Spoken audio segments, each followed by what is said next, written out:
This is Library Nerds with Words, the podcast that gives you the word on all the cool, nerdy happenings at Peter White Public Library and the library universe beyond. From books and concerts to search engines and story times, the library nerds are in and ready to show you that being a nerd can be cool. Get ready, get set, get nerdy.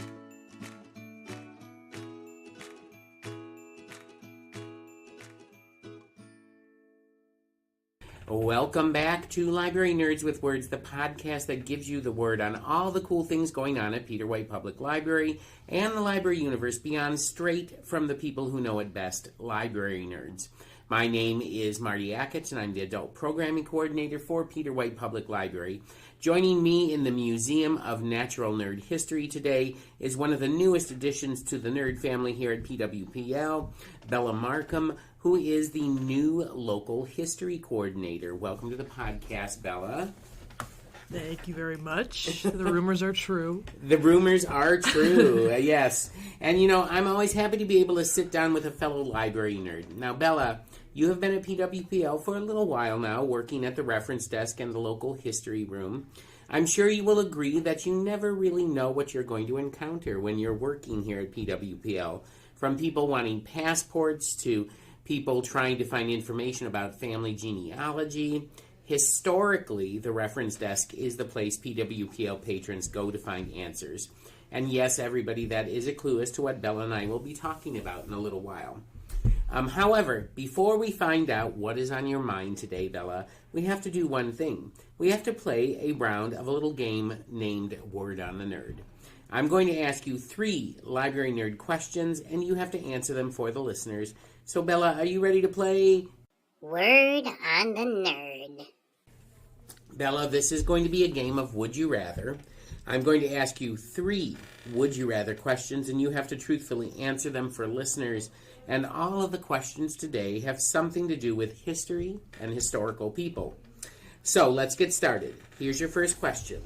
Would you rather go back in time to attend the coronation of Queen Elizabeth II, or would you rather go back in time to attend the first ever performance of Romeo and Juliet at the Globe Theater? This is such a true nerd question. It really is. It's one of my favorite questions I've ever come up with. So, I think for me it's a resounding Shakespeare. Romeo and Juliet. Yes. Okay.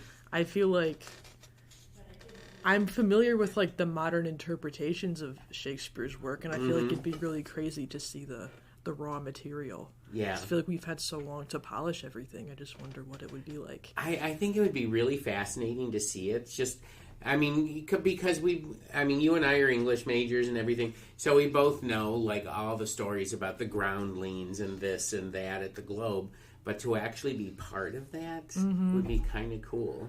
And just to, like, people watch the audience, I feel like that would be something and to see the performance, which had no women in it, obviously, because women were not allowed to act back then, so it was all the women's parts were played by men. So, you know, I think it would be just a really fascinating thing to see. And I don't know if Shakespeare actually performed or not. That's what I was wondering, too. Because that would be really cool to see him play a part as well. Because I think he was an actor before he started, writing. Yeah. But, okay, well, you and I are in agreement on that one. I mean, I love Queen Elizabeth II. I'm a big fan of The Crown and all that. Okay. But, yeah, I would go with Shakespeare. Yeah. Okay. Yeah. All right, well, the questions might get a little more difficult from here on out. So, here we go. Here's your second question. Would you rather be able to meet Thomas Edison, or would you rather be able to meet Harriet Tubman? This one was really easy for me. Oh, it's easy. Yes, okay, yes. Good. All right. Yes, I think Harriet Tubman is just like a real-life superhero. Yeah. And I feel like I would probably be speechless. I wouldn't know what to say to her, but just to, like, know what it takes to just, like, do what she did and what kind of person she was would have just been so incredible. Yeah, actually, when I wrote that question, I knew I would go with Harriet Tubman myself. But, you know, I mean, Thomas Edison is a really interesting figure, too, although sort of controversial now because it sounds like he was not really a nice guy and Really? stole people's patents and stuff like that. Okay, I didn't know this. Yes. So, but Harriet Tubman, like you said, honest to God, living, breathing superhero, yes, you would want to meet Harriet Tubman. Yes, yeah. I think it would be amazing. All right, well, I haven't stumped you yet. Yes. So let's see about this last question, Bella. Okay.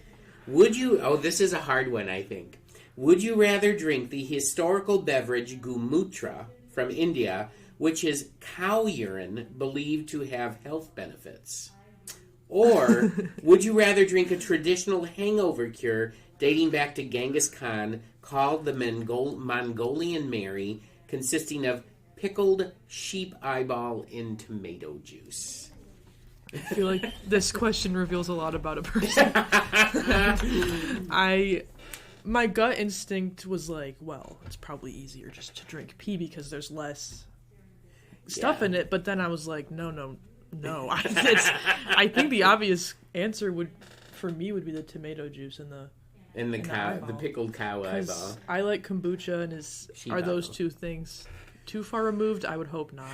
Yeah, I don't know how to answer this question. I really you stumped yourself.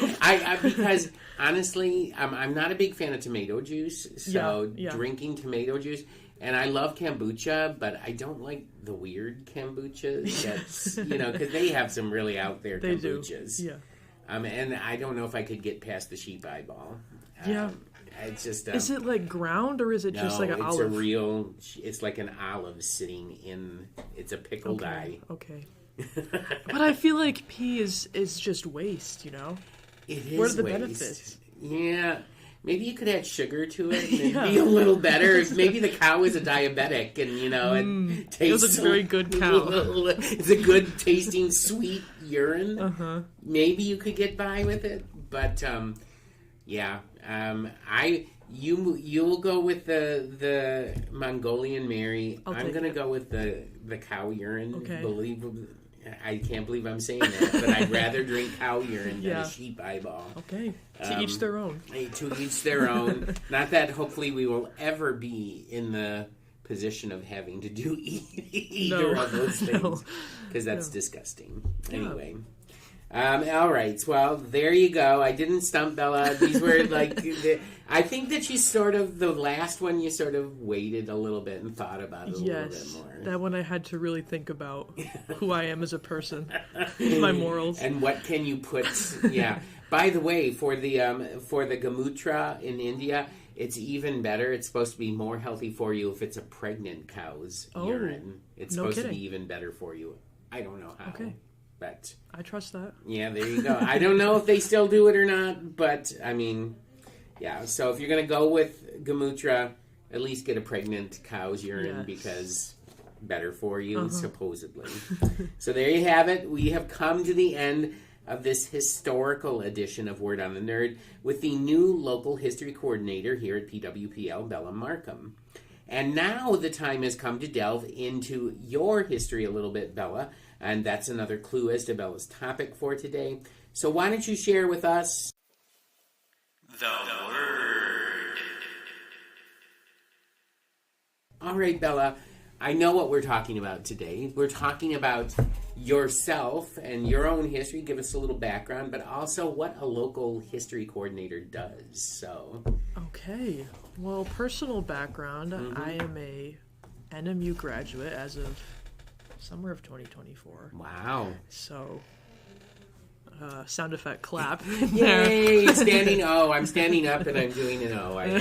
I promise you. And I'm from Grand Rapids, relocated, Marquette. Okay. English major. You've mentioned that before. Yeah. I found this job, or at least part of my reasoning for beginning this job was because I worked at the Beaumere Center. Okay. As a student for school. And that was a lot of research and history. That's a lot of what I'm falling into here, being a local history assistant. And I'm learning a lot about Marquette and what Marquette considers Marquette to be in terms of all the folders and who's connected to what. But I think the big part of my job and the part that I'm really enjoying at the moment is what we call the clippings. The clippings, okay. The colloquial clippings. Tell us what the clippings are. Okay, so I'm working with the mining journal a lot. We get those sent in to us every time they come out, and I'm basically reading through them, marking down what potentially could be used in our local room, and then I end up cutting them and then saving them in the library. So we save a lot. The biggest folder, I think, is the wilderness folder, okay, where there's so many, subjects on, like, people studying moose populations, or people are researching the Isle Royal wolves and such and such. But okay, yeah, a lot of what little other arts and kind of crafts. folders do you have? You have a wilderness folder. What are the other folders that you have? Well, I had a personal interest. I found one on Russians in the UP, but I think it is the smallest. Russians smallest in folder. the UP? Yes. Yeah. There are Russians in the UP. Yes, supposedly they're out there, allegedly. Wow. And I should look at it more because it is so small, but that's something I'm curious about. What has anything like really surprised you besides Russians in the UP when you were looking through your stuff and sort of adjusting to the job? There was a lot of random things. I think the crime section is always a little like shocking. Yeah. To know that there was crime, but on a positive note, it was a lot of just like, like graffiti, such. Yeah. So. Not no like fear. violent, like serial killer crime. Although I think that there's been one example of a serial killer in the UP. Oh, really? Yeah, one maybe.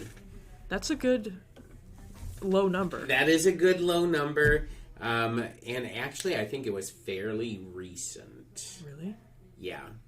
But now I'm going to get all kinds of emails from people saying, no, you're wrong. But if I remember correctly, there was a woman who killed some people and might have cooked them up and eaten them or served them as barbecue, something like that. So, no. Yeah, and this was very recent. Okay, so I'll have to go into the local history and see. I can't believe I went there, but I did. It's okay. Yeah, but I opened the door. It's just fascinating. I mean, local history and what people considered important. I'm sure that you have like a huge file on, say, anatomy of a murder and stuff like that. But it's just really fascinating. Now, when you say you cut up and you clip the mining journal, correct? But all of those mining journals are also digitized, right? Or are going to be digitized? Yes. I'm not sure if you can find the entire copies like you would. Here, we also archive the physical mining journals. So if you have a question on like, well, I think this one article was in September of 2020, but I'm not sure, we can grab a box of all the September issues. And people can just leaf through them. So I was thinking, do we keep the edition? Do we get 2 copies of each, yes. and then we clip one, and then we save one for archive? Yes, we do. Okay. So anybody listening to this, don't worry. We have the full papers, but we also have clippings. So, I'm sure that you're going to have quite a folder about elections and stuff, considering what we're going through right now. Is there a folder already about elections and that?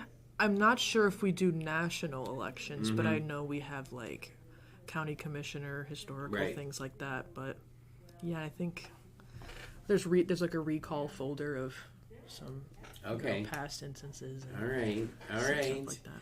And now, and plus you also work at the reference desk. So I always love asking this, people who start at the reference desk, what is the weirdest thing that somebody has come up and asked you to find information about? Oh, this one person, this was a very niche search, and I was working with my coworker Lilith, who's really good at narrowing down topics. So we both kind of were like, oh, stumped on what to look at. And this person wanted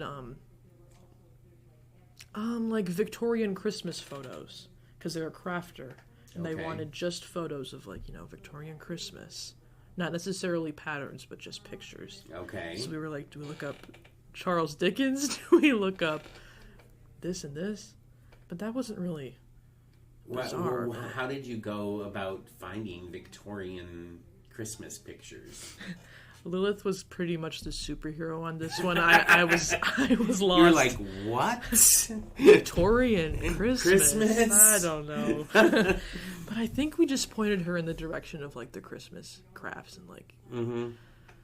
And I don't know if she found what she was looking for. But we also had a bunch of different stuff going on, and sometimes it's a lot of hoping for the best. Yeah, I mean, some of the questions that people come up with, and I'm not disparaging this at all, but they come up with some really interesting, like, people get things in their heads, and they just, have to go through with it. So Victorian Christmas pictures, and my favorite, because I worked at the desk very briefly when I first started here. They were trying to train me, and I'm not very trainable. So, but someone came in and said, I'm looking for a book with a red cover. And I was like, can you give me a little bit more than that? Because I can probably supply it for you, but, and they were like, well, it came out maybe about 20 years, and they were just like, they just went on about this book that was 20 years old, couldn't give me an author, couldn't even give me, like, what the book was about. And I'm like, You're on your own. You're on your own, buddy. I just can't help you with that, Yeah. I think that the people who work at the reference desk, yourself included, Bella, are sort of superheroes because you try the best that you can to find out as much information. But when someone comes up with a very generalized kind of like, I'm looking for this, it's next to impossible. Yeah. And that's when our skills as English majors and researchers come into play. You're like, okay, how can I approach this and try to find out? Yeah. And like you said, Lilith is kind of amazing in being able to ferret out stuff and find stuff. But so we're happy to have you here as the local history coordinator and at the reference desk. Always good to have fresh new voices and ideas in the library. Hopefully you'll be around for a while. Yeah, I hope so. You're not planning on going anywhere, are you? No, I don't think so. Okay, good. No. Okay, well, that's good. I'm glad because, we've had a little bit of a turnover in the last year or so of people leaving, and I love it when people come and fall in love with this place because I tell everybody this is like the best job I've ever had. The people are great. They're friendly. It's just a great place to work. So, all right. Well, there you go. That is Bella Markham's word for today on herself and her job as PWPL's local history coordinator. However, we can't let you leave the Nerd Smithsonian just yet, Bella. First, we have to get a book recommendation from you, something that you think listeners should immediately run to the library and pick up off the shelf. All right, Bella, what have you been reading that's good? Okay, this is a great question. And it's always hard to narrow it down, but... Are you one of these people that have like 2 and 3 and 4 books going at the same time? I've gotten back into that, yeah. I do that too. It's nice to have a variety, but... And it's nice to be able to pick the books as opposed to having professors tell you need to read this. And you read it. I know the freedom of that after you get done with your schooling, you're like, I can read anything I want to read. Whole new world. It's a whole new world. All right, let's hear what you got. Okay, so I picked up this collection of essays from this person called Hanif Abdurraqib. Okay. Called They Can't Kill Us Until They Kill Us. Okay. And he's written for the MTV music scene. Probably the New York Times, I'm not sure. But the MTV one stands out to me the most because... he does these, like, focuses on musicians and, like, certain albums, and he writes about his connection to them, but also, like, how American culture connects to them, and they're very, like, interpersonal meditations on life and growing up and what it means to be a black man in the 21st century. Cool. And they're all really just, like, anybody can empathize with them because he's so, like, honest and emotional, and he talks about things that, like, every person has felt or is going to feel at some point in their life. Cool. And it's been really nice to have, like, this hopeful, uplifting voice in a very like Imagine tumultuous. that. I know. Hopeful and uplifting. I know. In this the 2024 year of 2024. Yes, I'm on my year of hopeful reads, and it's been very nice. That's good. Yeah. Yeah, because we're bombarded so much by negativity and everything like that. So it's nice to be able to pick up. I just picked up Tommy Orange's new book because I love There. But of course, that ends with a shooting and several people gets killed in There. It's a spoiler alert. I'm not telling you who gets killed, but true. It's I wouldn't call it a hopeful book. So I picked up his sequel to it. Well, follow up to it. It's called The Wandering Stars. I'm going to start reading it. I'm hoping that it's hopeful, but if the track record of There plays out, it might not be that hopeful. But it did win the Booker Prize and everything, so it's supposed to be very good. But this book sounds fantastic. They Can't Kill Us Till They Kill Us. Yes. And you said it's by Hanif Abdurraqib. Abdurraqib. Okay. I don't think I could spell it for the listeners. That's all right. I'll put it in this. I always put these things in the show notes so people can look it up and see if they're interested in this book. Perfect. So so awesome. So there you go. That is Bella's recommendation of something that you should run to our library and pick up off the shelf. And we have come to the end of this historical episode of Library Nerds with Words. So I want to thank Bella Markham, a local history coordinator here at PWPL, for stopping by the Nerd Penthouse today. Yes, we are at the top of the building, so this is the Nerd Penthouse. Come back next week when I'll be sitting down with everyone's favorite movie nerds, Amanda and Ben, to talk about a really important movie year, 1999. You will be surprised at how many great movies came out in 1999. And of course, Bella, now that you've been on the podcast once, you can't get away from us. You'll have to come back, figure out what you want to talk about. Tell me, okay, I got something I want to talk about, and we'll have you back. All right? It would be my honor. Awesome. So anyway, we are going to, and, oh, by the way, with Ben and Amanda, we're going to be joined by a special guest for that episode, too. I'm not going to give any secrets away, but she says, the #1 fan of this podcast. So oh my God. We'll see how this goes. But anyway, until that time, everyone, stay nerdy. Thank you for listening to Library Nerds with Words, Peter White Public Library's weekly podcast, giving you the word on what's cool at the library. The theme for the podcast is Happy Clappy by John Bartman, used courtesy of Pixabay. This episode was written and produced by Martin Acketts and sponsored by Peter White Public Library. Until next week, pick up a good book, listen to some good music, watch a good movie, attend a great event, and remember, library nerds are the coolest people around.